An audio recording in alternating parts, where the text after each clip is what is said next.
by alone inside. He's got the breakaway with the touch to the right. Goal!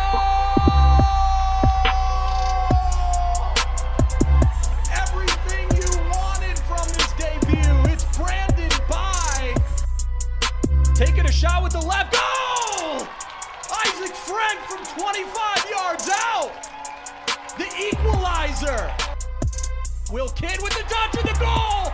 It's a go-ahead goal. Minneapolis City. This is the People's Pitch Podcast, the official podcast of your Minneapolis City Soccer Club, brought to you by Summit Brewing Company.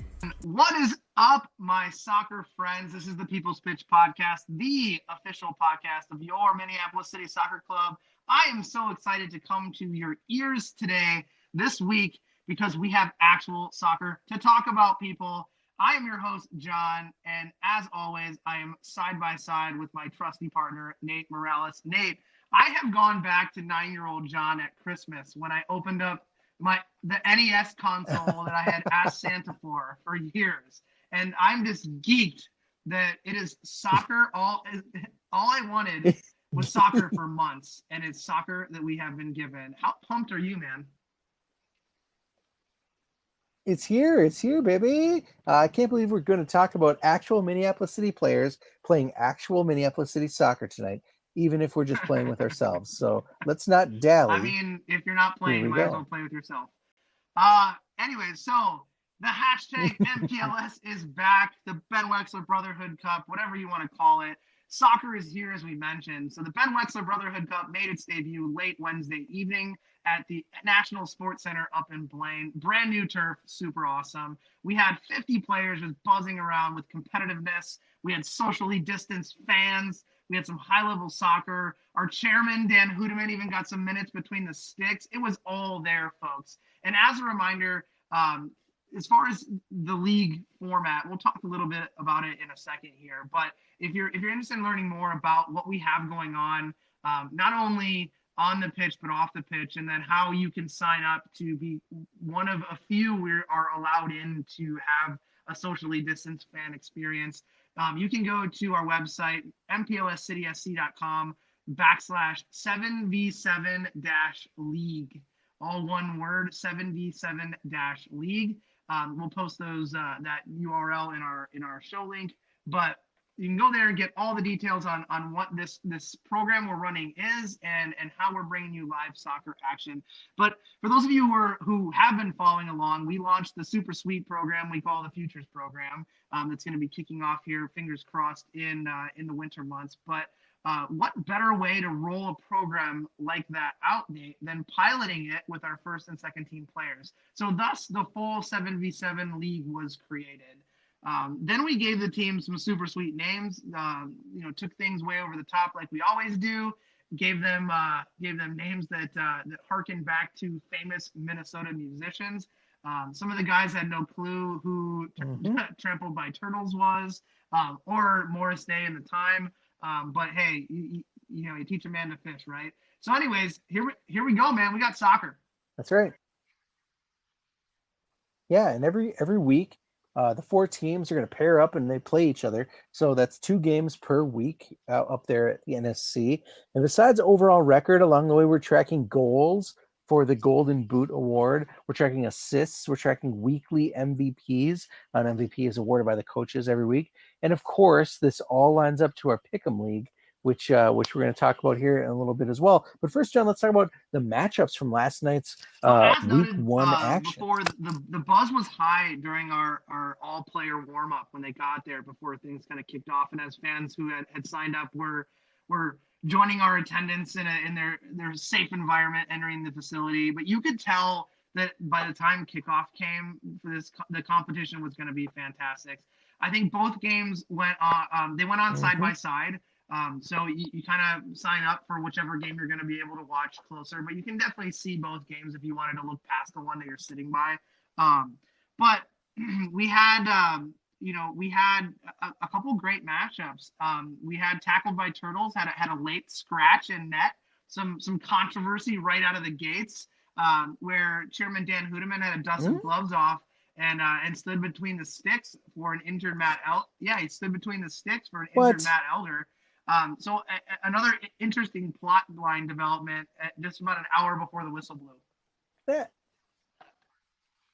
That was not part of the deal, but understand that late injuries happen. That sucks. So let's talk about the Turtles versus Dillionaires as far as their rosters. So if you don't know, the guys that we've got tackled by Turtles features Miles Norville. He wore the captain's armband. Matt Murakami, a longtime city fixture. A new guy that I've never seen his name, Adnan Jilby. We got Steve, aka Ian Smith, who we're going to have on the show in a little bit. Esteban Badillo, another U23 prospect, Rory O'Driscoll, and Eli Goldman. He of the late season heroics. This guy just showed up and started scoring goals, and how great is that last year? Mark Bokeen, new addition to the team. Cole Schwartz, not sure who that is, haven't heard of him before, and Matt Elder, Psych, Dan Hudeman. Not great, not great when that's your goalkeeper option, but okay. He's only 42. Well, Nate, Cole Schwartz isn't necessarily a city household name, but he did lead all of Division III men's soccer last year in goal scoring at Gustavus. So, the dude got some chops. Nice. Dangerous. Speaking of dangerous, we got the Dillionaires, man, led by Nick Hutton, Kevin Hoof, Abdallah Ba, Max Stiegwert. Franco Patel did not show, but he had some family issues. But Justin Oliver was there. That's 1, 2, 3, 4, 5 dangerous goal scoring options, as well as Wes Lorenz, Abdi Kadi, who we've had Abdi around for quite some time, in and out. Him of he was our original Illinois, right? He's going to school. Bernard, who Steve will bring up in a little bit. Archie. How do you say that last name, John? Jerdum? And then we've got this is the two goalkeeper team. Ben Schliemann and Quinn Kiernet. Quinn beat me in Minneapolis City Fantasy FPL last year by only about 20 points. So I don't like Quinn, but that's okay. So here's what's going on with Tackled by Turtles. Obviously strong in the midfield, short on defenders. Matt Elder was really the guy that was supposed to keep this team competitive, keep him off the score sheet, or keep the opponents off the score sheet, and he's not here. So against the speed of the Dillionaires, my pick of the Dillionaires for this seemed to be a lock. But funny as it is, people seem to throw their support behind Matt Elder, not knowing he wasn't going to be there, because they picked the Turtles as a heavy favorite. 70% of the people who played Pick'em League picked Tackled by Turtles. Dillionaires, however, without former Peruvian professional player and the VSLT transfer Franco Pertel, he had the night off for some personal reasons.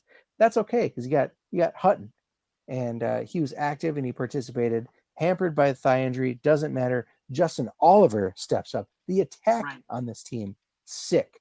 It is also the only team with 2 goalkeepers on its roster, but they went with experience. They started MC2 goalkeeper and U23 vet Quinn Kiernet, Ben Schliemann.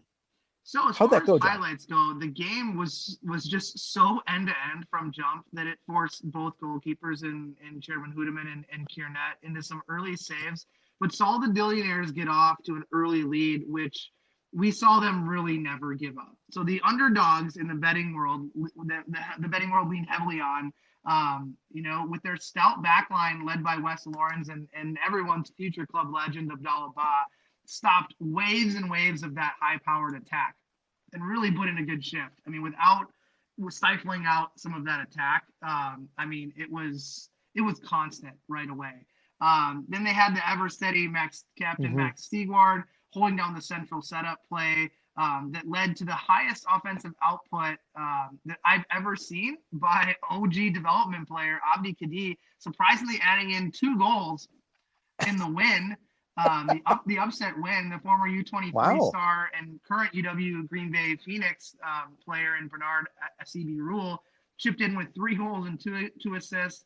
And Justin, a mild mild hat trick mild into the contribution. and then Justin Oliver almost Mhm. equaled his teammates' pace with 2 goals and 3 assists. So following that up with a goal by the slippery Abdallah Ba to round out the scoring, that really left Chairman Hoodeman just perplexed and basically like, where the hell is my supporting cast? Observers with an understanding of our players would have easily looked at that team sheet and said the Turtles were the heavy favorite. You know, you mentioned Eli Goldman, Mark Bokeen, Cole Schwartz being the leading goal scorer in Division III. And then, you know, here comes the the goals from him. And then you have guys like Ian Smith and Goldman's running mate at New Hampshire in Rory O'Driscoll setting the table for them. But that group could not find their shooting boots. They were definitely off, and they ended up dropping a shocker in match day 1 by a scoreline of 8-4. Yeah. Well, let's hear what Eli Goldman had to say about his experience that night and the league in general. So I am joined with Eli Goldman. Eli, how good does it feel to be playing competitive soccer again? Feels really good just to be able to compete for something, even if it's not the most meaningful thing. It's really good to get back to it. So you're trying to say the Ben Wexler Brotherhood Cup, which the winner will receive, is not meaningful enough to you? No, it's extremely meaningful. I'm so happy to be back, honestly. So you're one of the college players. So talk to me a little bit about what the decision was with your school as far as coming back to play, and kind of where you're at right now. Obviously you're here, but tell me a little bit more about what led to you coming back home. Yep. So right now at school we're just doing training. So when we get back, when school starts, we'll start into like some phase 1 type training and slowly make our way back to it. And I think the reason that both Rory and myself, who plays with me, stayed around here is because this is the best thing we can do right now. It's really high quality, and we're all able to play freely. And I know if we were back at school, there'd be it'd be pickup, but probably some limitations, and access to fields and everything would be hard. So we're really happy to be here. Right. So we lost the summer, but I asked Jonah the same question. This is what the futures model that we're going to be launching is going to be for the younger players. What do you think this training model and the 7v7 league would do to benefit a younger player? I think it's probably the best thing you can do, just because everybody's going to get a ton of touches, really good fitness, and you can gain a lot of confidence in these type of games. When you have lots of 1v1s defensively and offensively, that's honestly what leads to confidence in a game when it's 11v11. So I think it's really good for anybody. All right. Awesome. Well, your team, tackled by Turtles, didn't come out on top tonight. Heavy favorite, but what happened tonight? I think we were missing a little chemistry. Some of our second runs weren't there, and they made their second and third runs and finished all their chances, and it wasn't our day for sure. Massive props for not blaming Chairman Hoodeman on playing in goal for you guys. No, yeah, it's not his fault at all. All right, Eli, thanks so much, man. I think the main takeaway from what I had talked to Eli about, if you're listening at home, clearly wearing a mask, so I'm a little muffled, and then it was windy as hell, so it wasn't necessarily good audio conditions. So bear with us. But the one thing that Eli said is that he and Rory were pegged to go to New Hampshire, and their program was basically going to be stunted and taken a step back and going into more of the COVID phase 1 trainings, where you're in a 10 by 10 square and you're not more than 10 yards away from or closer to a teammate, where it's more technical stuff. But within our kind of bubble we've created, they chose to stay before they actually had to officially return to get that action that we provided. And I think it's really great that they chose to do that because of the product that we're offering players. How awesome is that? Well, John, the other matchup was the Morris Day and the One-Timers against the 99ers, aka the Paisley Park 99ers. And this is a tasty matchup, because when you talk about the One-Timers, you've got Jonah Garcia anchoring the defense along with Matt Gibbons. You've got Will Kidd, Mike Hutton, brother of Nick Hutton, joining the team. You've got Arthur Perrins, who is a midfielder who has really come into his own. You've got our friend Charlie Adams, Formerly of the Walton Chazzle Dazzle. You got Josue Batuli, formerly of the Walton Casuals. You got Josue Batuli. You have Ethan Anderson, another defensive mind. You have Samuel Ruiz Plaza, just magical feat. Luke Lindsay, Colton Prater. The only question mark here is the goalkeeper, Devin Thompson. But still, solid team, looks good on paper. Probably one of the most well-rounded teams in this competition. Depth at all levels. 60% favorite, picked by the fans. I believe I picked them as well. Had some holes to fill on day one because Ethan Anderson did not show, so that's a hole at defense, which stinks. No Samuel Ruiz Plaza was not there, and no UW Green Bay center mid and open trialist Colton Prater, all missing in action, so that kind of stinks. Two big names there with Ethan and Samo out. This was also the first appearance by another open trialist, his goalkeeper Devin Thompson. He's going in his second year as the netminder at Anoka Ramsey Community College. One quick note, John, about Devin. When I came up to Blaine last week to watch practice, we were talking. I asked, "Who's this guy?" And he told me he's Anoka Ramsey, freshman, just finished up his freshman year. He said he's got a mind for the game, man. He can see things that other people can't see. And right after you said that, I've never seen a goalkeeper lace a 75-yard on the ground through ball to hit a left back on the run. And he just subbed on too. Like he hadn't even warmed up. No, it was just like this is the angle, wham, and it went. It was wonderful. They went up against the 99ers, the Paisley Park 99ers. That is Aaron Olson in the lead, probably captain's armband there on that one. Eli Lloyd, Jack Berry, Jake Simons, Ina Quigley, Logan Huber. A lot of names that City fans might not be familiar with here until you get to Zahir Alabasi, Aiden O'Driscoll, Troy Luegi in net, Mato Youssef, who you might remember from the U23s, and then a guy named Javier Juarez. John, this team in particular is a little, I would say, it's less experienced than the others, and they came without some key members. So not here on defense were Logan Huber from Nebraska Omaha, Aiden O'Driscoll, United DA product, Ian Quigley, all out of action, Tommy Jack Berry from St. Thomas. So that many defenders, it's going to be tough, right? You're primed for taking that L. It is the only team with two former DA players, and Correct. That's United DA players, is what you're saying.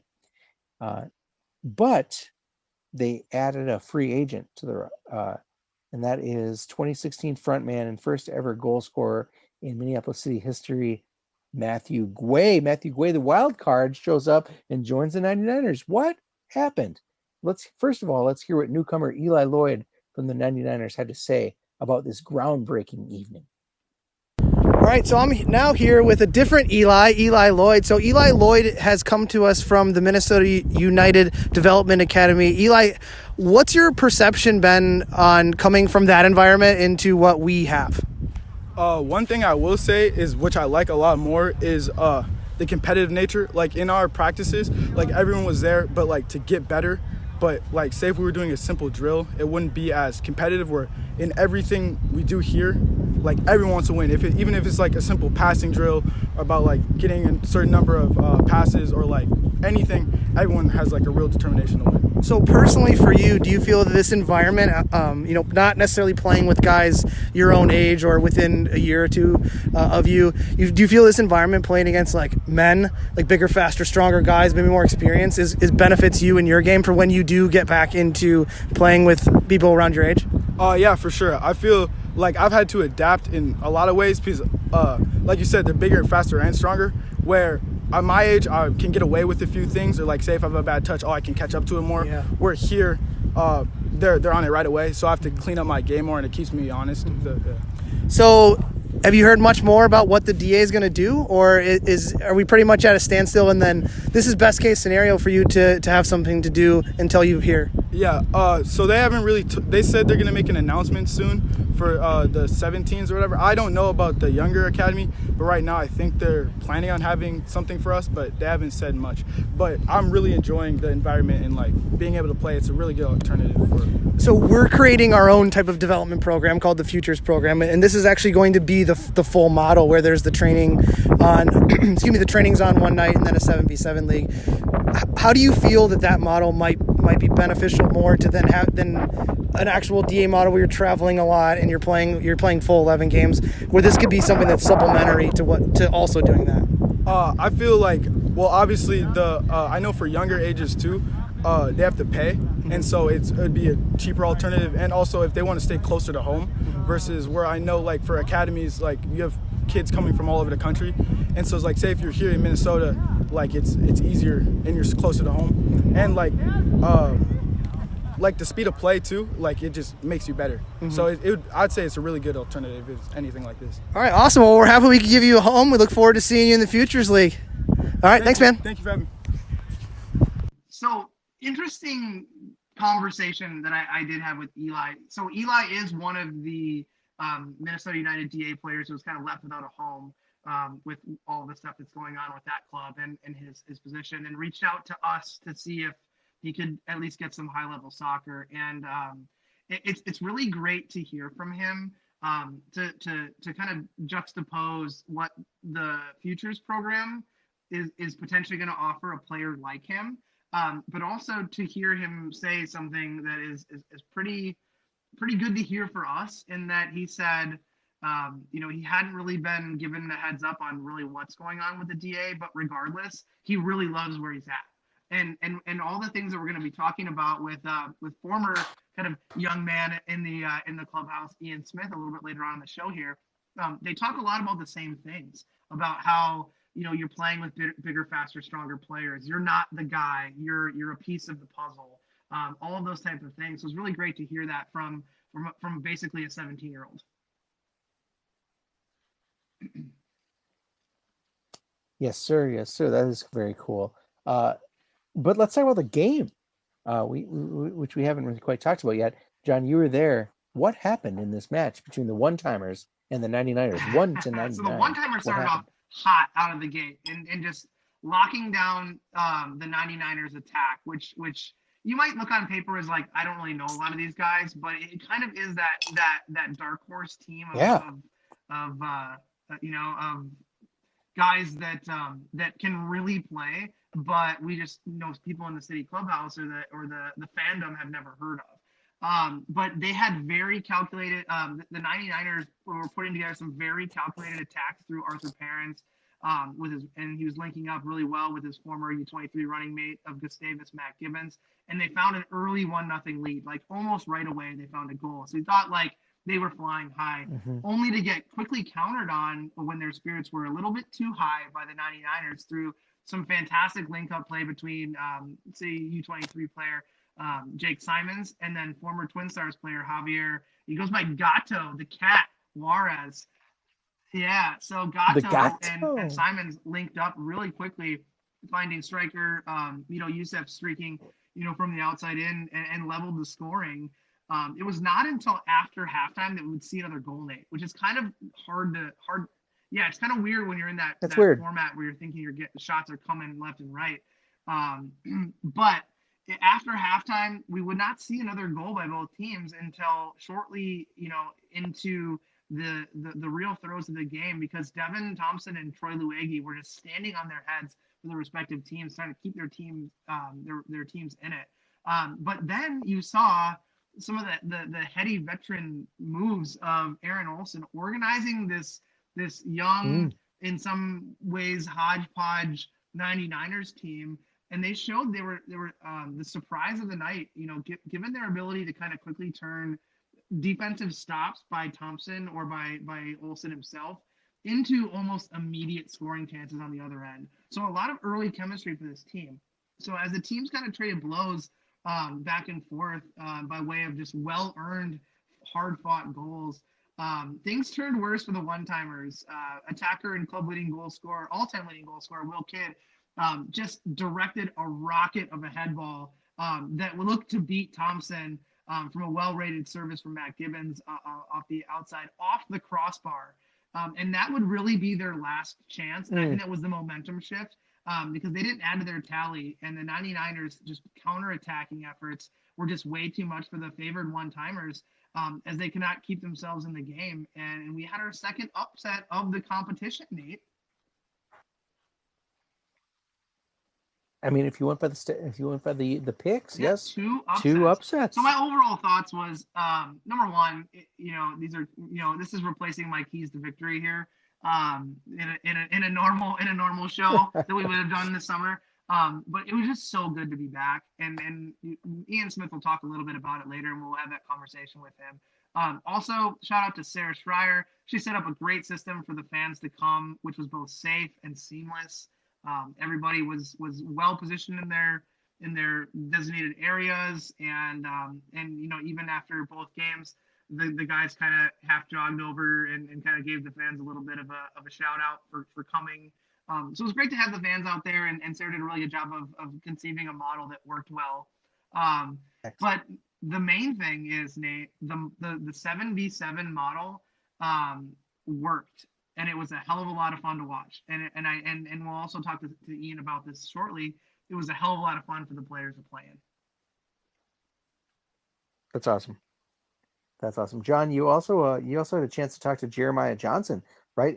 I'm really interested to hear what he says now that he's seeing his model in action. All right, so I am here with Minneapolis City Futures Mastermind, Jeremiah Johnson.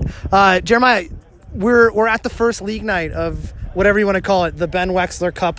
The MLS is back, or MPLS is back, the Legends Tournament, intramural soccer, whatever the hell we're calling it. But you've gotten to see now your concept proofed out. How did you think things went today? I thought they went as well as they possibly could have went. We test piloted it on Monday. It seemed like it went pretty well, but once you got these guys out there and actually in a very competitive environment, I think they had a lot of fun. It was very fast. We had a lot of shots. I thought it was fun. I thought it went off really, really well, and I'm excited to see how this continues to evolve as these guys get more and more into it.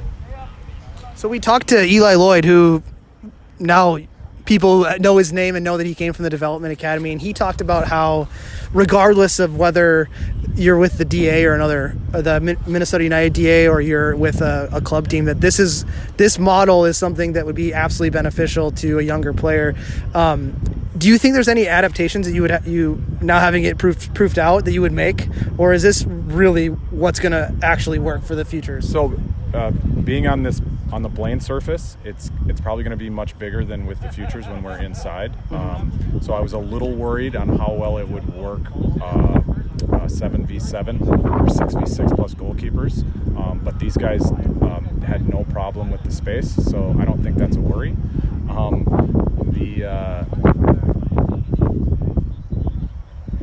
The one thing I would change up here is we're just going to have to move to the opposite field because we keep losing soccer balls in the moat. I think I fished out like 4 of them, and then I also grabbed 2 out of the roundabout. So, yeah. So what you're saying is, for folks, if you are listening and work at the NSC, put in a bigger net, please, so we don't lose soccer balls. If you see new orange select balls, just set them aside and contact the club at MinneapolisCitySC.com. So was there anyone who stood out tonight for you? I didn't get to focus on the game as much as I wanted to for night one, just because I was worried a little bit more about the setup. I thought the what did we call the pink team? Pink team was Bob Dillionaires. The Bob Dillionaires. So I think the Bob Dillionaires, I don't know what their final result was, but they looked like won. They were flying. And they were the team that probably had the least picks in the Pick'em League. Yeah. And for them. We had, I'd probably say Dan Hudeman in goal. He was probably the highlight for me. With the chairman had to step in goal. He made some big saves. And how did his team do? I have no idea. I think they lost. I'm just going to throw it out there. Probably by a lot. But in all seriousness, on the goalkeeper position, Troy Luegi was absolutely dominant. Jonah Garcia looked great in the back. I saw Will Kidd rock a header off the crossbar. So there was lots of chances on goal. Those guys kind of stood out to me a little bit. And we had some fans here, and it seemed like it worked. Yeah, Sarah did a really nice job setting it up, and hopefully this kind of continues to evolve as well, and we get some people out here to see some live soccer. Yeah, everyone likes live soccer, right? Yeah. All right, well, I couldn't agree with you more. I think it went great. I think as a coach, you always want to refine something, even if it's perfect.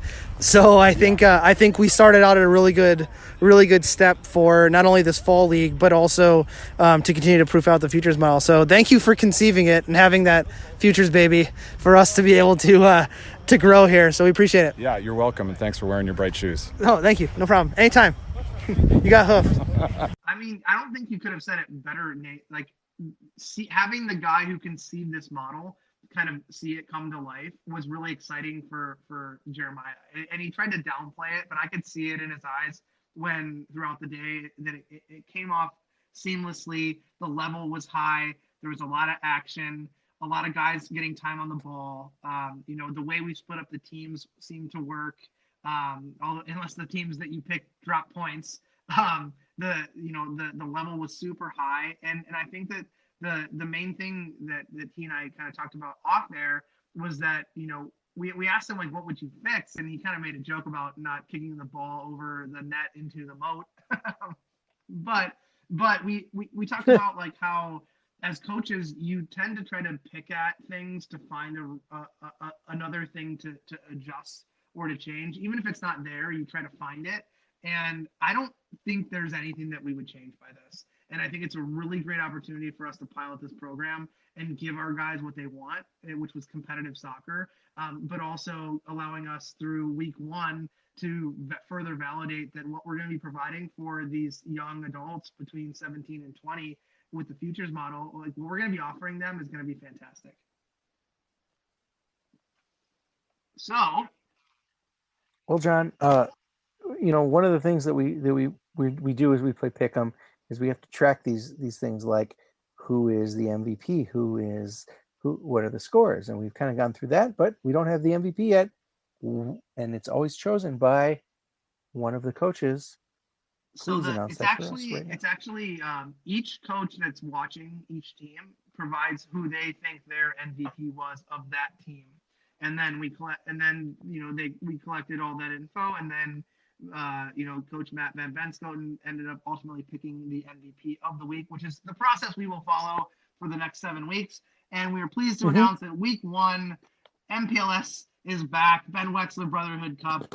MVP is UW Green Bay forward and former U23 player Bernard Acevi Rule off of his 3 goals and 2 assist performance. It probably could have been even more than that if Chairman Hudeman hadn't pulled out some very fantastic saves. But Bernard edged out his running mate, Justin Oliver, who was a picked write-in vote for MVP by quite a few members of the Pick'em League, where he scored 2 goals and added 3 assists. And then Troy Luegi, who was another surprise of the night with 10 saves, only 3 goals against, being the goalkeeper gave the least amount of goals. And the ever so popular, but not often found, the goalkeeper assist. So he had 1 assist, which clearly brought him into the conversation. Not only the W and the saves, but that assist on an inch perfect pass. Well, so congratulations, Bernard. If you're no one picked you, amazing. But congratulations. Speaking of no one picked you, if you're following along, whether or not you're playing the Pick'em, you should join up and play Pick'em because points are very low right now. And you can easily make up the difference. So be sure to do that. But let's talk about the Pick'em leaders. A whole lot of people are out there, including myself, terrible gamblers. Pretty much everyone outside of maybe only 8 people didn't get any points. We had 3 players that made perfect match predictions, but nobody got the score lines right. But our producer Tyler was pretty close, but nobody was that close to get points for that. the early leaders are really the only ones that got both matches right, and they sit atop the leaderboard after 1 week. And those guys are Meat Jerks, owned by MJ Johnson, The Replacements for a Season, owned by Colin O'Donnell, and Hamlin High Respects, owned by David Zeller. Congrats to these top shit pile pickers. You guys should have already been contacted by Sarah about the spots that you've earned to watch live next week. And if you haven't, stay tuned. That's going to be coming here and hitting your inbox soon. But for the rest of us, the rest of me, the rest of you, better luck next week. And if you still want to sign up, you still have time to sign up, right, John? You just got to go to mplscity.com/7v7. Correct. Up next, we have the pleasure to be joined by a true city legend of the future, if that makes any sense. John edited this after I wrote it. We've had a lot of players go by only one name at this team over the years, but none of them were perhaps as ridiculously named as the great Ian Smith, aka Steve. Steve, welcome to the show, man. It's great to have you back in town. It's great to have you back flying with the Crows. Love to hear your voice. Love the banter. Yeah, it's nice to be back, actually. I didn't think I would be back, but I'm happy to be here. It's nice to come out and train a bit, talk to you guys as well. So I have a question. Let's start with I that. have a quick question before we dive into that. Oh, come on! That was a perfect segue. You're gonna derail my train. I'm gonna put the roadblocks up. The spike strip time. What other person went by a single name? Goose, Siku. Okay. You mean Josh Chroma? Yeah. Is that Dave? Yeah. Josh Chroma goes by Siku. That made zero sense. Okay, so we had Siku, we had Goose, we have Steve. Who else? Mm-hmm. Gary. Gary. Gary. Yep, Gary. Man, legend. If Gary, if you're listening, man, I miss you. Dude, Gary came off the scrap heap to play 45 minutes against Detroit and hadn't touched a ball in 6 months. And he performed. He did well. Oh, man. Nah, it's not a team without Gary. That's honest. All right, Hoof. Yeah, so I'm proven wrong. Okay, Hoof. so sorry. Yeah, I was thinking like Big Game James, that kind of stuff. Yeah, Sexy Wexy, all good. Sambo is also a single name. If you don't go with the lengthy Samuel Ruiz Plaza, you can just go Samo. Yeah. But I think Steve is the best and also the weirdest because it was just like an off name given to you by John. It didn't even really have like a history to it. Because he didn't respect you. He was just like, I don't even need to know this kid's name. You're fucking Steve. I mean, the story is like so underwhelming to how it happened that I don't even want to tell it because it would ruin the name. All right, so Steve, your soccer journey, you mentioned you didn't even expect to be back. Yeah, it's taken you quite far afield, right? It started out at South High, home of the Tigers, with Minneapolis City, to Green Bay, away from us for a while, and now back.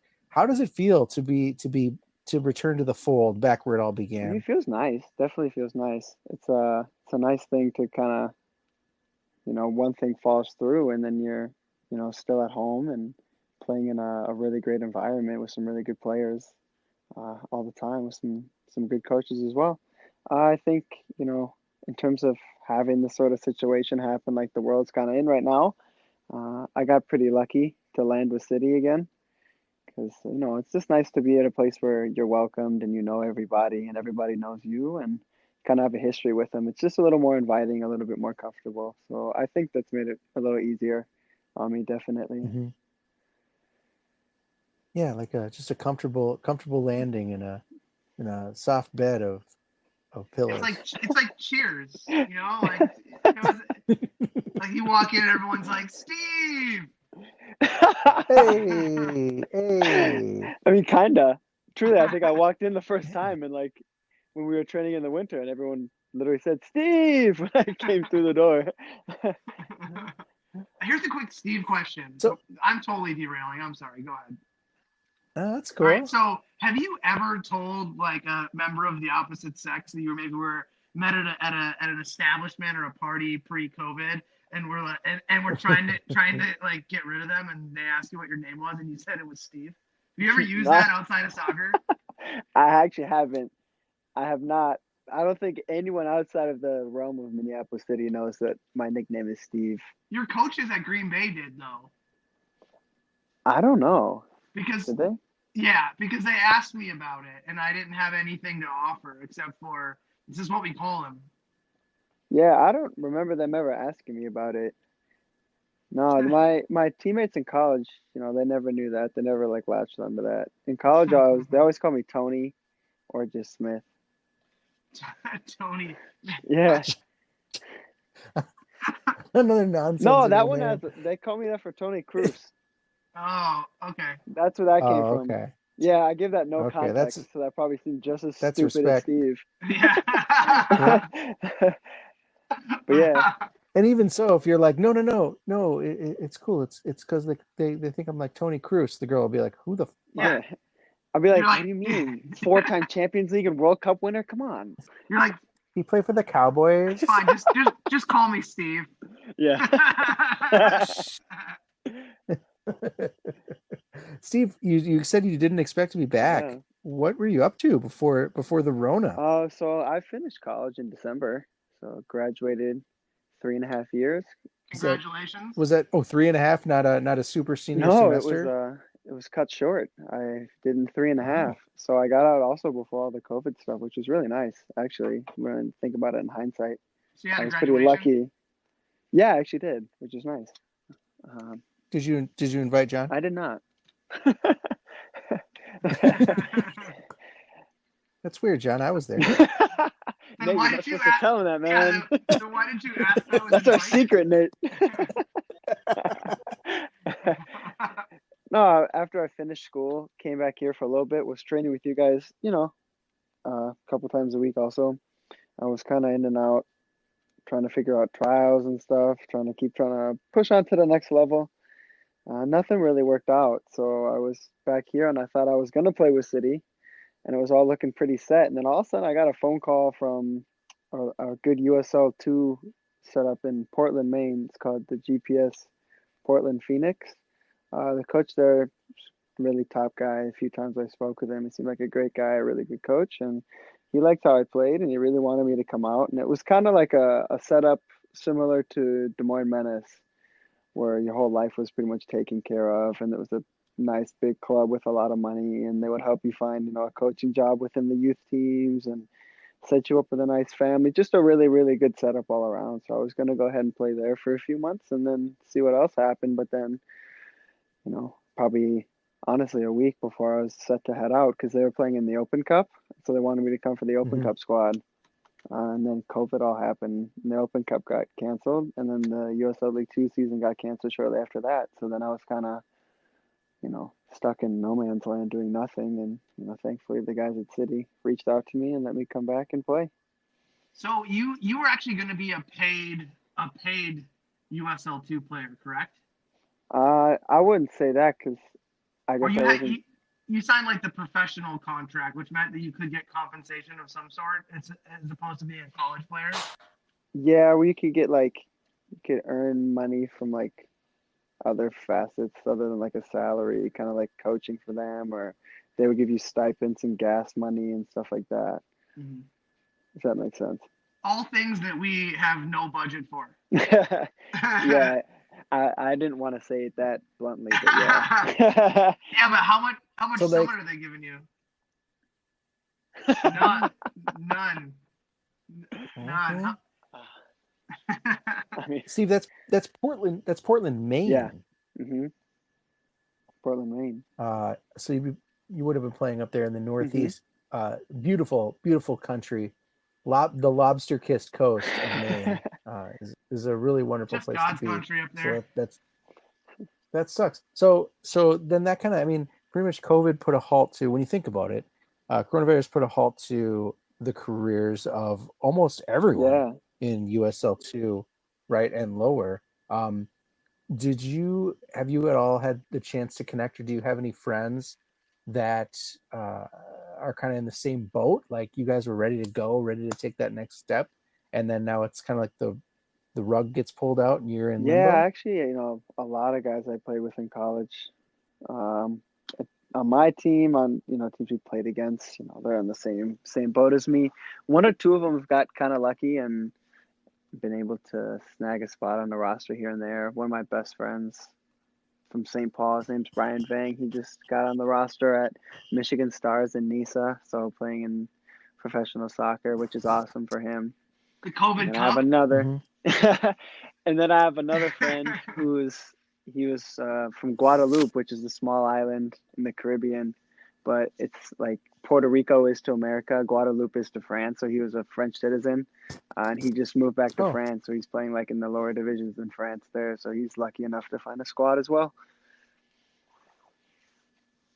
Yeah, that's he's nice. lucky. So, so it's good for Minneapolis City to kind of be here, I guess, to keep, if anything, keep your Yeah, fitness it's up. great. It's not like it's any slouch. Oh, there's a great players who play at Minneapolis City.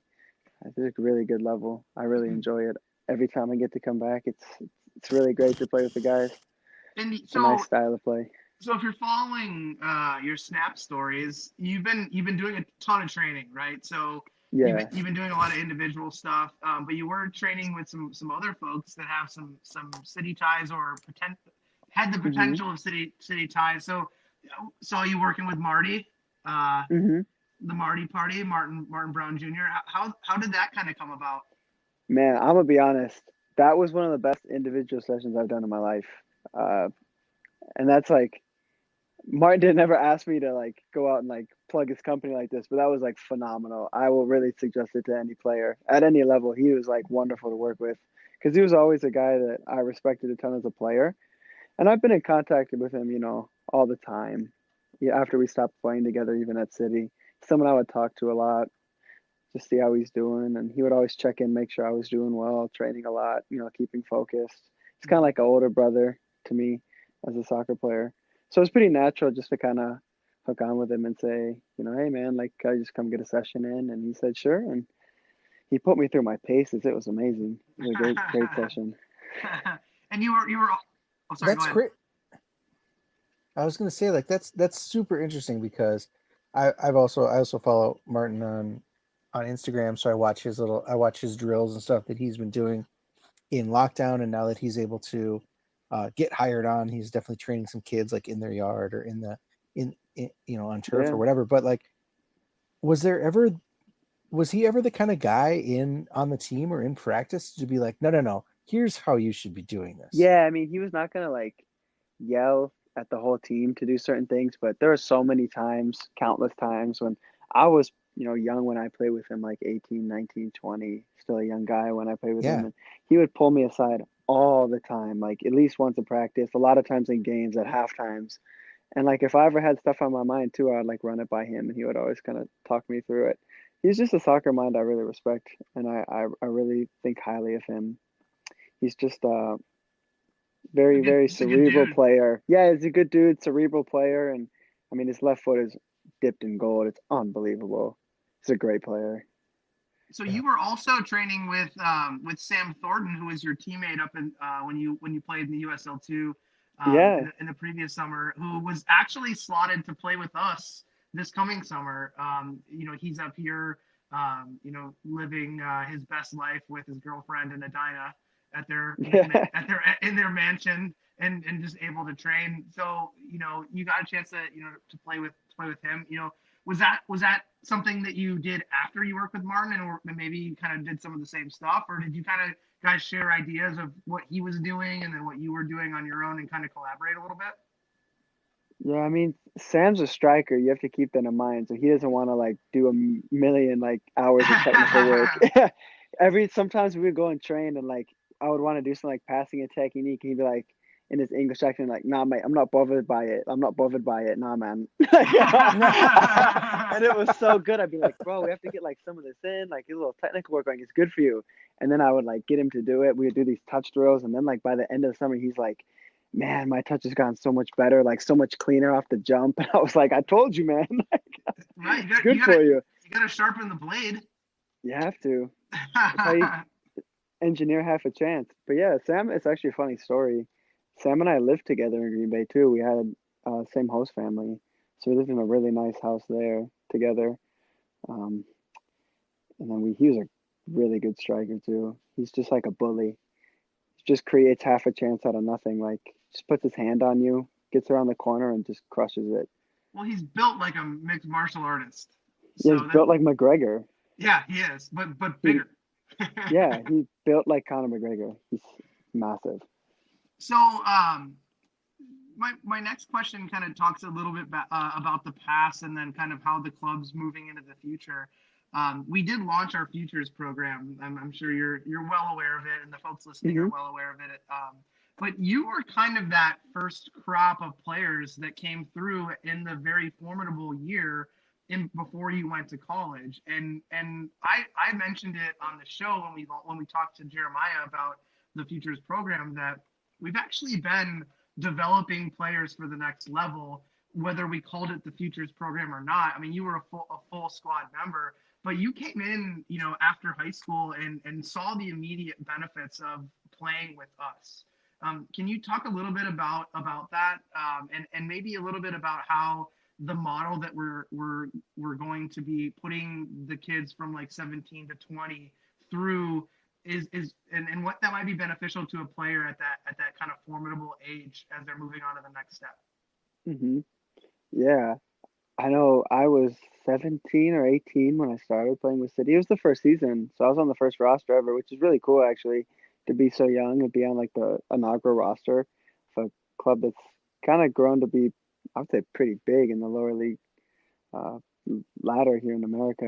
So I'm pretty proud of that, especially at 18.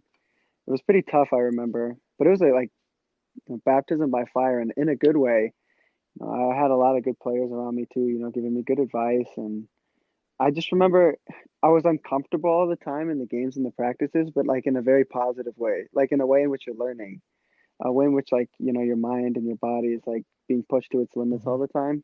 And that was really good going into my freshman year because I ended up playing a ton my first year in college because I think I was just like that half second quicker off the mark from playing with those guys, maybe a little bit tougher from getting, beat around by the guys in Cedar Rapids and playing Bavarians and stuff like that. That was really good for me.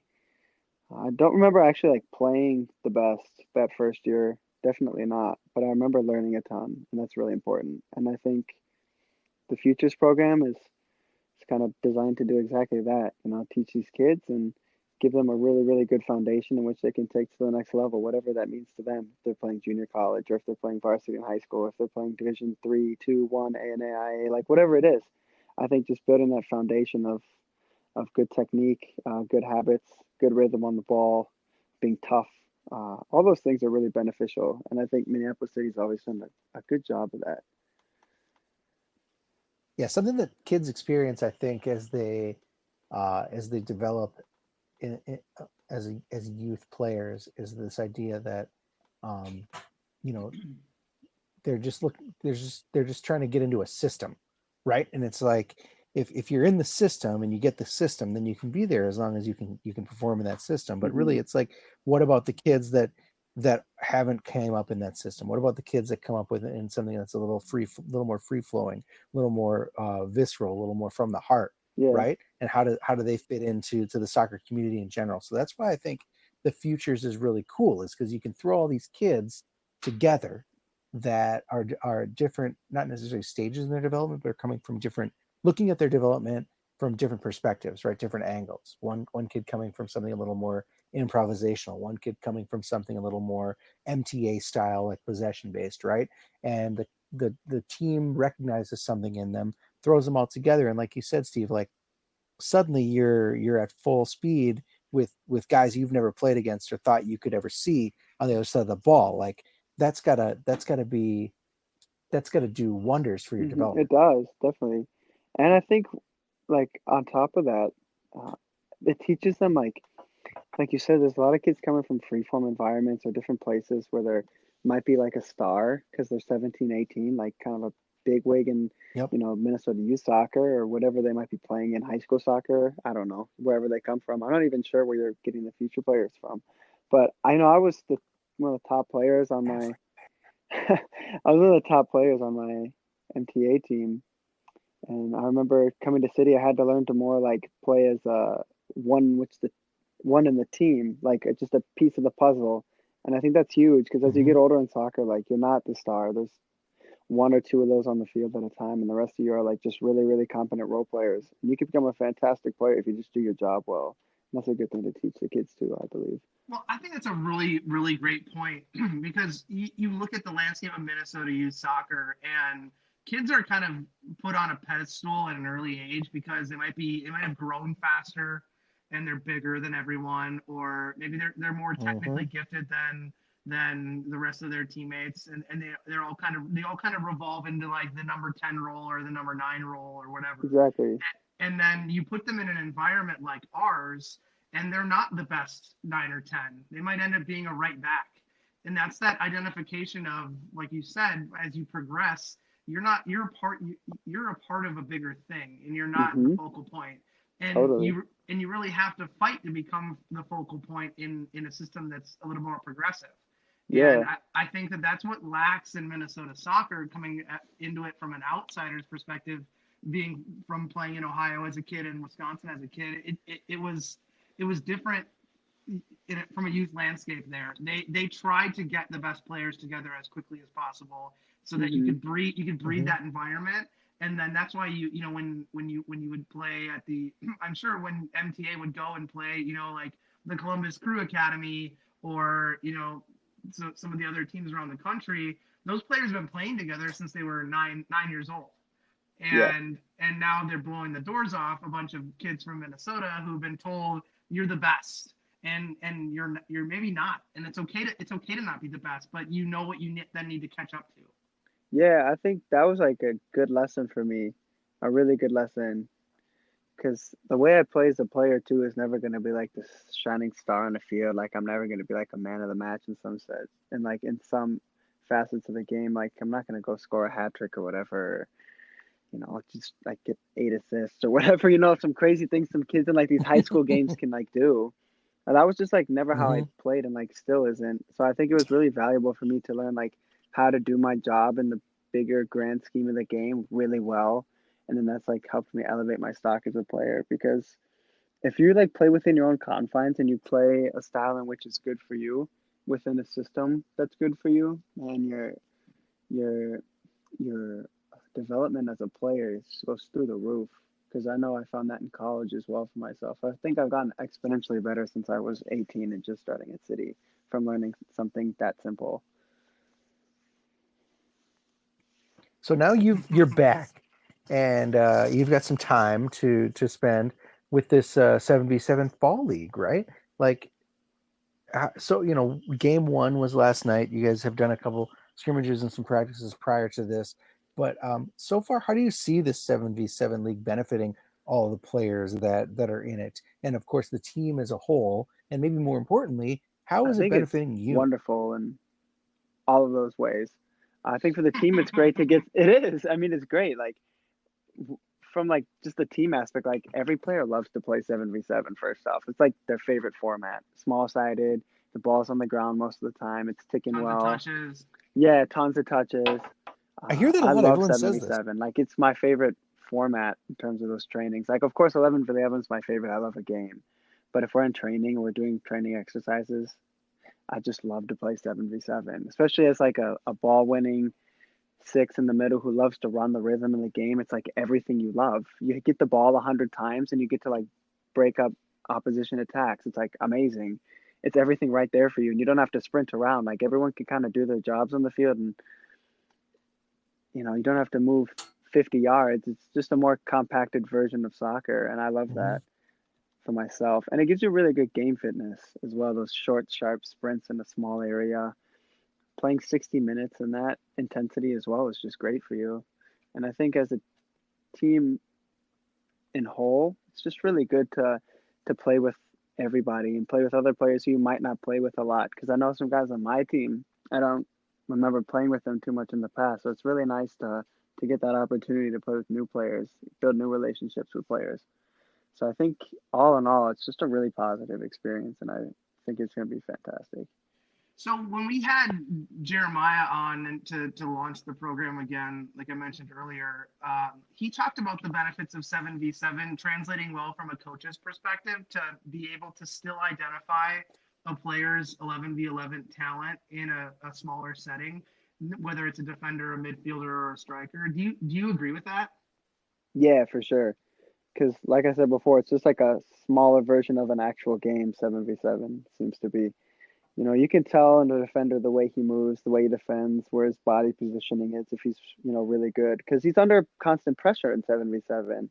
If I cuff the ball up in the middle of the field in the 7v7, they're going straight down the gut, right at our defenders. Going to get a lot of good action. Going to get, those good 1v1 situations, see how they handle, a pacey forward, like my friend Bernard, who just seems to score bags of goals in 7v7. Torched us last night.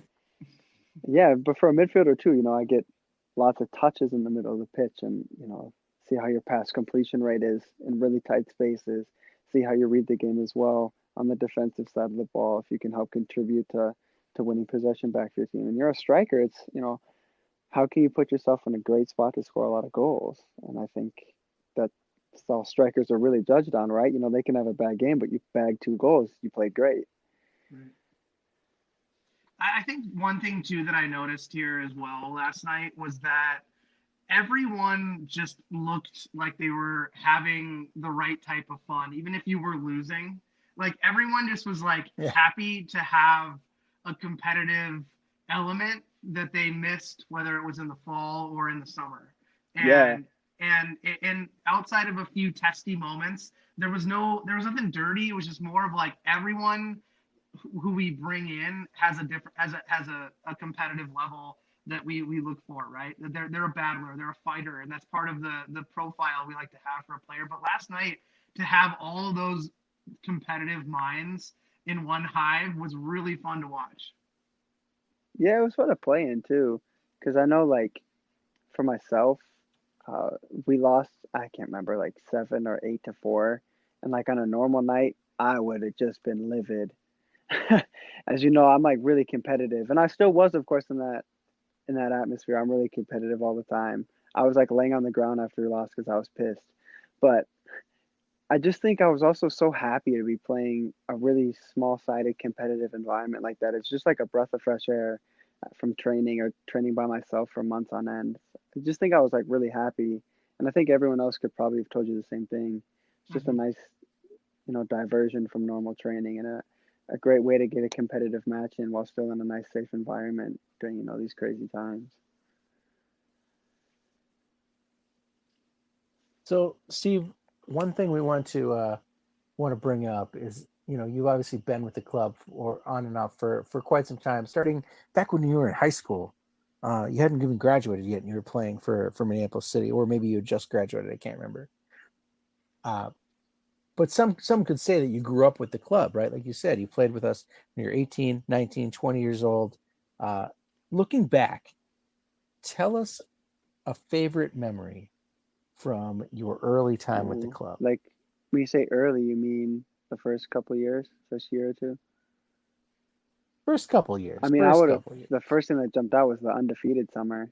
That was fantastic. But I don't know if you call that early, because that was my 3rd year, I think. Early in the club's history, I guess. But I mean, is there something that, like, when you think about like what the club was like in that first year, that second year, as we were at South, and then we make the jump to Augsburg, and it's all very fluid, and things are changing so much year to year, not only rosters but coaches and venues and all that stuff. The profile of the team. Is there something that jumps out at you as like, holy shit, I can't believe we did that? There was 2 that just like popped out in my mind. One, when you said like the structure of the club, the first year at like South, like you could tell like something good was happening, but it wasn't like coming into it hasn't blossomed into what it is now. And I think it was the second year we were at Augsburg, and we were playing a home game pretty early in the summer, might have been like late spring, against Duluth at home at Augsburg. And there were so many people there, and like the citizens had like flares, and like they were going crazy and bashing drums. And I was like really thinking in my head, like, this is what I thought it could be. This is it. Like, this is fantastic. Like, the atmosphere was amazing. I remember the game being just crazy competitive. I was yelling at all these British guys who were like 10 years older than me, and I had no place in doing it. But I still did it anyway, and they were just like chirping back at me. And we had Brian Coleman on the team, and me and him were getting fights with these British guys, and Martin scored a free kick, and it was just so sick. I remember the whole energy about it was awesome. And I just like to live for those kind of moments where, you know, the fans match the energy of the players, and the players, you know, then bring their level up as well. And so that was one game that I just remember so vividly, so vividly. And then I think in terms of something where I think about like Love it. kind of like, why did we ever do that? I think we had correct me if I'm wrong, John. This was such a shit show. We had a road trip the first season where we played like one night in Iowa and the next night in Wisconsin, maybe? Is that sound correct? We played Cedar Rapids on a Friday, and then we played Croatian Eagles on a Sunday. Mhm. Oh, it was like the worst trip of my life. It's like, Because then that Croatian Eagles game was at No, some yeah. like real jank It was their field. complex. It with was a fine. line. It was fine, but it was more so like That was that was when Duncan Whirling just coughed up the game winning goal. I remember that. Yeah. but that was a questionable goal. I remember that we analyzed the goal line photography off of that a number of times. Right, to but think, I like, remember did that that even trip cross? because it was like Sucked. first we played so we go on Friday to Cedar Rapids and then find out that like the Cedar Rapids team, even though they're in shitty Cedar Rapids, Iowa, no offense to anyone from there, but they actually I guess that was pretty offensive. But we go there and then like we end up playing against like a full side of indoor professionals on Yeah, like they're good. on fast turf, and the locker room they gave us was a storage room with like lawn equipment and like a random shitter like Yeah, in the corner. I was sitting in my locker next to like you know those yellow free kick dummies? That was like Yeah. surrounding the locker I was sitting in. Mhm. I was like, what the hell is this? And then we had to travel with like extra guys from the roster that weren't going to play on Friday, but then we had different guys playing on Sunday, but some guys still played. That was definitely early level Minneapolis City disorganization just to try to pull off a season kind of Yeah. thing. Dude, that was crazy. I think Oh, Cedar yeah. Rapids away was like my first start for City too. And I remember, you know, playing these like indoor professionals. So these guys were so technical. And I think Yeah. Who was that kid that could just blast like Oh, 50 the man yarders bun, on a the man bun dime? guy. He was the first man bun, and he was so good at that one thing. I just remember too, like one of them like megged me really Anyway. bad. And I was young, so I went and like kicked him right after and got a yellow card. And then he was like, "You shouldn't do that." And then I think later in the game, he made me even worse, and then got an assist for one of the goals. And I was like, "Oh my God! Like, what is happening?" I'm cut. Yeah. Yeah. You I was woke like, the what am I dragon. doing? All right, Steve. Well, you've been on a couple times. You may remember we've had a lot of games on this show over the last 4 or 5 years, but the newest game is one that we call Ask John Anything. Here's how it works. You ask John 2 questions about anything that's soccer related.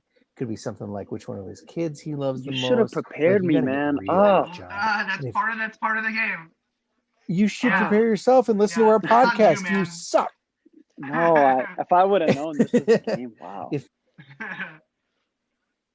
Yeah. So if John answers both of the questions, the game is over, and he has to answer both of them. He has to answer every question truthfully, but he can plead the fifth. So if he does that, the next question he has to answer truthfully. So he's only got one pass.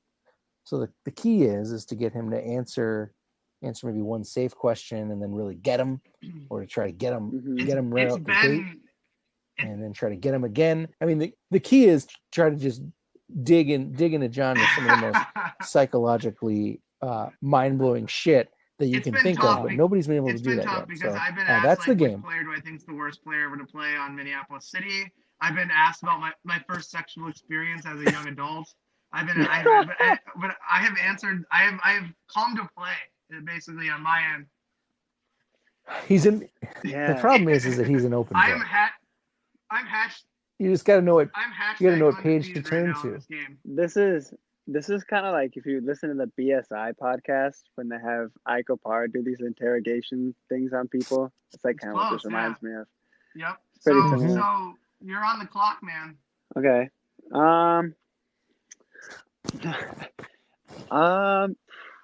Let me think. I have a certain incident that I could ask about. I'm just trying to think about how I can phrase it. Okay. Minneapolis City went on an away trip to, I think this was Des Moines Menace in like 2017 or 2018. And we played Des Moines Menace. And afterwards, out in the hotel, I would love to hear how John came across the nickname for ex-Minneapolis City center forward Connor Stevenson, why he started calling him the Gambler. This is a good one. So for those of you who don't remember Connor Stevenson, he's from Woodbury, and he played with us for 2.5 seasons, and then he ended up just moving on from playing soccer, and he went to Loyola, and Loyola's in your conference, correct? Or no, they're not. They're in the MAC. So they're the Ramblers. So we're in the same van together, and I'm driving the van, and we're having a good old van time like we usually do. And we stop to get gas, and I'm doing the head count, like, okay, we got like 6 guys. I'm like, where's the 7th guy? And then I'm like, oh, it's Connor. I'm like, where's Connor? Is he like taking a shit or something?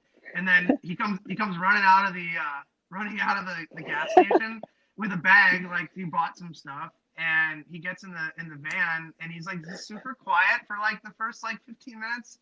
And I was like, Connor, what did you buy? What are you doing back there?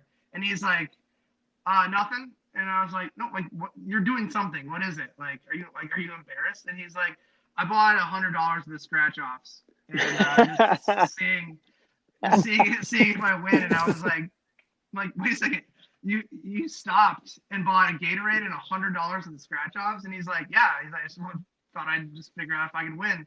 So then I spun his nickname into the Gambler because he was a Rambler at Loyola, and it just seemed to fit. And he was gambling on our away trip to Des Moines. I thought it was at the hotel afterwards that you caught him, but yeah, that was a great story, man. That was so funny. Okay. Like, who buys $100 of the scratch off unless you're in Green Bay, unless you're like in Old Green ladies. Bay at like a townie bar, like where you frequented when you were in college, like where they, man. like where there's buckets of them laying around the place. But yeah, he bought him on an away trip, so the Gambler. Oh, John, you just triggered me for another possible question. Okay, have at it. I'm trying to think. There's a couple I have in my mind. We have a lot of good things we could ask questions about here. You and I have a lot of good stories. Let me think. I kind of want to ask a Kevin Huff question, but I might refrain. He probably gets bullied enough on this podcast. He does. He also gets praised enough too. So that's. Yeah, I love that guy. So I'm gonna save him. I was thinking you were going to go with a former City member turned MLS draft pick turned USL star right now on that Des Moines trip. Oh my God, the accent. Yeah. Oh no, I just blew that one. But that was great. Actually, yeah. You can still ask. John, I would love for you to tell the story, if you are so able, about a certain Minneapolis City player who happened to fashion a fake British accent for about 6 hours in a hotel room in Des Moines, Iowa. Okay, so the player in question we're talking about is... Tell the whole story, by the way. Tell the whole story, please. I'll tell as much as I can remember. Yeah, I'll tell as much as I can remember, and you might have to help me here. So, essentially, we go... So we go to Des Moines. We've clearly identified that. So we get there after Connor lost $100 in scratch-offs. That was a great trip, man. So we play the game. We actually, part of that trip too, we brought Aiden Hogan, who was the 4-year starter at St. Thomas, in goal, because we only had 2 goalkeepers because Elder couldn't go. So big game James started, and then it was 0-0 at halftime. I remember we were playing pretty good against a really good Des Moines side, And the dude bagged a hat trick. and then a guy who now plays professionally in Portugal in the first division scored 3 goals in the second half as a halftime substitute, all on Aiden Hogan. And I was like, this guy's never gonna want to travel with us or play with us ever again. Like, the worst experience ever. But on the opposite team on Des Moines Menace was former Crow and recent Nashville SC draft pick Luke Hawkinson was playing for Des Moines. So clearly Luke played with us the summer before. He knew all you guys, all from the MTA days and from the Shattuck days. And so after the game, we're at the hotel, just doing things we do in the hotel after the game, and we're all hanging out, and all of a sudden I think Hoof shows up with Luke, and he had a hat on, and I didn't, and Hoof just kind of like casually mentioned like, hey, this is one of my buddies, and I was like, oh, Hoof's got a friend in Des Moines, Iowa. I did not put 2 and 2 together that he grew up with Luke. Okay, like I had not like down the street from each other. They're like best friends. Right. So then I'm like, so we're just hanging out, and this guy is just like rattling off, like talking about like Des Moines and like the setup with the club, and I'm like, who the fuck is this guy? And he has a British accent, and I was like, I'm like, maybe he just knows some British guy from like his college or whatever. And then halfway through it, I was like, wait a second, that's Luke. And then I basically was like, when did you get, no, you said, Ian, you were like, hey Luke, when did you get this British accent? And no, I asked him when he went to London. Oh yeah, that was it. Yeah. And the dude just rolled it off of his back like a pro, like nothing ever happened. And he just kept on going with this British accent. And then after he ended up going back to his, where he was staying, and I'm looking around like, what the fuck was that? The dude, and no one else like noticed it but us. We were like really put off by this, and no one else thought it was weird. We're like, man, this guy's 100% from Minneapolis. Like, we know this guy. Yeah, I was almost bothered by it. Like, no, it was just so funny. Yeah, and I was like, I doubt he remembers it either. I'm guaranteed he doesn't. Because I've seen him multiple times since then, and like, well, he played a whole summer with us and had a perfectly normal Minnesota accent. Yeah. But apparently, that's like the thing you do when you're just super drunk. The dude decide like the dude had fuck it. The I dude got had a British accent of alcohol, like 100% stone sober, and the dude's just ripping off like Cockney slang, and I'm like, who the fuck is this? But yeah, I mentioned it to him a while back when he was in training right before he got drafted. And I was like, hey, remember the time you came to Des Moines? And he's like, oh yeah, that was a great time. Got to hang out with you guys after the game. And I was like, why did you have a British accent? He's like, I don't know what you're talking about. And he just rolled it off, ran on the field. And I was like, all right, apparently, like, maybe I had too many beers at that point throughout the day that I didn't recognize he was actually speaking normal. But I know you validate that he clearly was like tossing around like North London slang, and we're like, where is this from? You and I definitely noticed it. 100%. It was super funny. Awesome. Well, Steve, you went easy on him. I mean, those ones have good stories. We got him to pull out some good stories about city lore that people don't normally hear about. And that's good. That's good content, folks. Totally. I'm doing it for the people. It's the people's pitch, man. Yeah. Well, we appreciate you coming on the show, man. Really loved having you as usual. It's great to have you back. Great to see you on the field. I'm excited to see you next Wednesday. Thanks for having me, guys. I love talking to you guys always. Nate, I hope to see you around at training some more. Biz, I'll see you next week, man. Yeah, sounds good. Thanks a lot, man. Try to get that W. Your team didn't really perform this past week. Nah, yeah. We didn't. All I was right, pissed. man. All right, man. Well, you have a good night. We'll see you next week. Yep. Have a good one, guys. All right, cheers. See ya. So that is all for this week's show, folks. Thanks as always to our show's sponsor, Summit Brewing Company. We're swass deep in the summertime, and what better way to beat the heat than with a can of ice cold beer? Our pals at Summit have something for all taste buds that pair with whatever situation you want to get yourself into. Hey, get to stores today and fill your fridge up with some goodness. Summit, a more meaningful brew since 1986. If giving back to the community means a lot to you, maybe it's time to give the club that gives back. Minneapolis City is a 501c3 that provides a safe, reliable, and fun environment for young people to play the beautiful game, as well as our newly formed Futures Program Scholarship Fund. Consider a tax-deductible donation to a city-focused organization. Do you have anything you want us to cover on the show? That'd be sweet. Any quests that you want us to go on? Send us mail. It's easy. You got to hit us up at The People's Pitch on Twitter or through email at mcscpodcast@gmail.com. If calling is more your speed, if you're a grandma and you want to hear your voice live on the show because you are an egomaniac, you got to hit us up on our show hotline, 612-460-5683. That is 612-460-5683. It's super cool. All questions, comments, and concerns are welcome. And finally, as always, hit the club up on Twitter at MPLS City SC. Big shout out to everyone's favorite verb, Kevin Hoof, and his girlfriend Amy tonight, who got engaged this week. She is literally getting hoofed probably as we speak. That does it.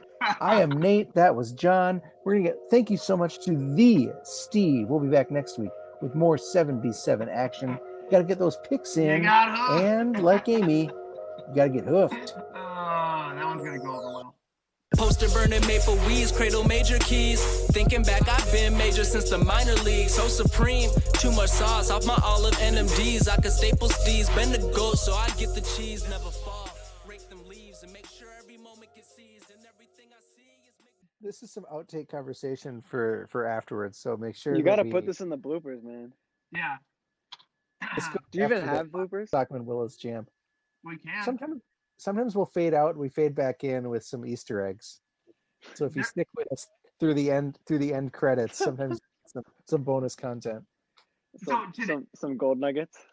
Today, before we start today, I listened to the 10,000 Pitches pod with they had Brandon By on to talk about the MLS bubble. And did you listen to it?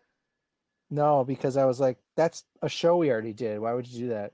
It is a show we already did, but he at least talked more about like his MLS going back now to trying to play again, and but he was talking about his time with us, and the guy Jeremy asked him is there anything that maybe prepared you for the next level, when you were with Minneapolis City? And he kind of didn't know how to answer the question, because it's no, nothing in NPSL prepared me for the MLS, Yeah. He started talking about quality players, and he's like, yeah, then there's this one game where I had to we were trying to protect a lead, and I had to on the fly make a switch with what's his name, Will St. Thomas, and it was pretty funny. It was just a total throwaway answer. He's that he tried to throw out there. But anyways, so all right, I'm good. You have to listen to it. Will St. Thomas. That's fucking brilliant. I was not calling him Will St. Thomas.